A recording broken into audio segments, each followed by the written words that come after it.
ದೇವರ ಮಕ್ಕಳಾಗುವಂತೆ ನಿಮ್ಮ ಆತ್ಮಗಳನ್ನು ವಾಕ್ಯದಲ್ಲಿ ಬಲಪಡಿಸುವ ಅನುದಿನದ ಧ್ಯಾನ ನವೆಂಬರ್ 22. ಎಲೆನ್ ಜಿ ವೈಟ್ ರವರ sons and daughters of god ಎಂಬ ಪುಸ್ತಕದ 327ನೆಯ ಪುಟ. ಶೀರ್ಷಿಕೆ: ಹೆಚ್ಚಿನ ವೃದ್ಧಿಗಾಗಿ ತವಕ ಪಡಿರಿ. ಈ ದಿನದ ಸತ್ಯವೇದದ ವಾಕ್ಯ: ಅದರಂತೆಯೇ ನೀವು ಆತ್ಮೀಕ ವರಗಳಲ್ಲಿ ಆಸಕ್ತಿಯುಳ್ಳವರಾಗಿರುವುದರಿಂದ ಸಭೆಯ ಹೆಚ್ಚಿನ ಭಕ್ತಿ ವೃದ್ಧಿಗಾಗಿ ತವಕ ಪಡಿರಿ. 1 ಕೊರಿಂಥದವರಿಗೆ 14ನೆಯ ಅಧ್ಯಾಯ 12ನೆಯ ವಚನ. ಹೆಚ್ಚಿನ ಶ್ರಮವಿಲ್ಲದೆ ಅತ್ಯುನ್ನತವಾದ ವೃದ್ಧಿಯು ಸಿಗುವುದಿಲ್ಲ ಎಂಬುದನ್ನು ಬಾಲ್ಯದಿಂದಲೇ ಯುವಕರಿಗೆ ಕಲಿಸಲ್ಪಡಲಿ. ಖ್ಯಾತಿ, ಹೆಗ್ಗಳಿಕೆಗಾಗಿ ಹಂಬಲಿಸುವುದು ಪ್ರಯೋಜನವಿಲ್ಲದ್ದಾಗಿದೆ. ನನ್ನ ಯುವ ಸ್ನೇಹಿತರೆ, ನಿಶ್ಚಲವಾಗಿ ನಿಂತು ನೀವು ಪರ್ವತದ ತುದಿಯನ್ನು ತಲುಪಲಾಗುವುದಿಲ್ಲ ಮತ್ತು ತುದಿಯಲ್ಲಿ ನಿಂತಿರುವಂತೆ ಭಾವಿಸಿಕೊಂಡು ಇರಲಾಗುವುದಿಲ್ಲ ಎಂಬುದನ್ನು ತಿಳಿದುಕೊಳ್ಳಿರಿ. ನೀವು ಒಂದು ಬಾರಿಗೆ ಒಂದು ಹೆಜ್ಜೆಯನ್ನು ಮುಂದಿಡುತ್ತಾ ಮಾತ್ರ ನೀವು ನಿಮ್ಮ ಉದ್ದೇಶವನ್ನು ಸಾಧಿಸಬಹುದು.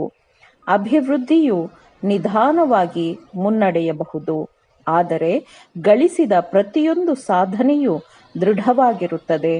ಶಕ್ತಿಯುತ ಏಕನಿಷ್ಠೆಯ ಕೆಲಸಗಾರರು ಮಾತ್ರ ಎತ್ತರದ ಪರ್ವತವನ್ನು ಅಳೆಯುತ್ತಾರೆ.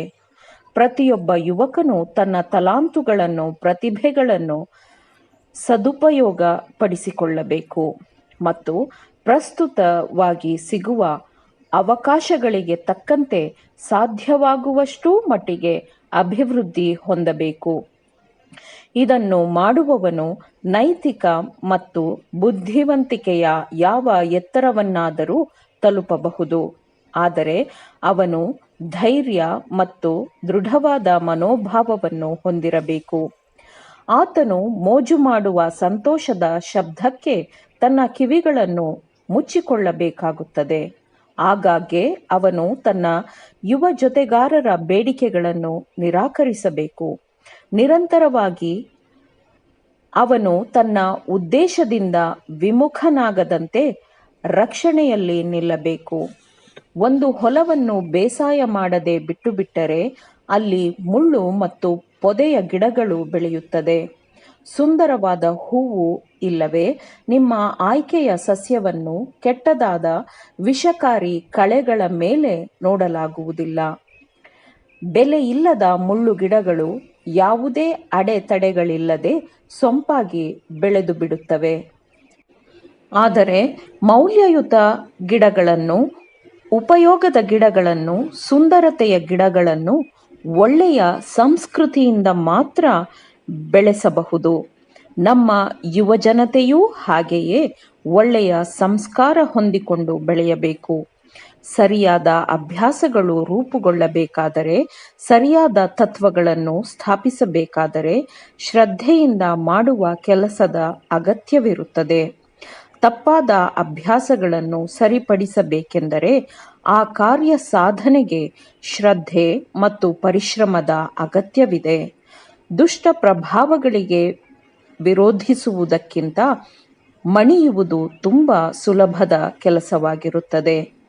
ಉತ್ತಮ ಮಾನವರಾಗಲು ಅವಶ್ಯವಿರುವ ಗುಣಸ್ವಭಾವವನ್ನು ವೃದ್ಧಿಸಿಕೊಳ್ಳಲು ಅನುದಿನವೂ ಮನಸ್ಸು ಮಾಡದಿದ್ದರೆ, ಅದಕ್ಕೆ ಮುಖ್ಯತ್ವ ಕೊಡದಿದ್ದರೆ ಮತ್ತು ಹೀಗೆ ತಮ್ಮ ಮೇಲೆ ಇರುವ ಜವಾಬ್ದಾರಿಗಳನ್ನು ನಿರ್ವಹಿಸಲು ಸಾಧ್ಯವಾಗದಿದ್ದರೆ ಅವರು ಸೋಲುವ ಗುಂಪಿನಲ್ಲಿ ಕಂಡುಬರುತ್ತಾರೆ.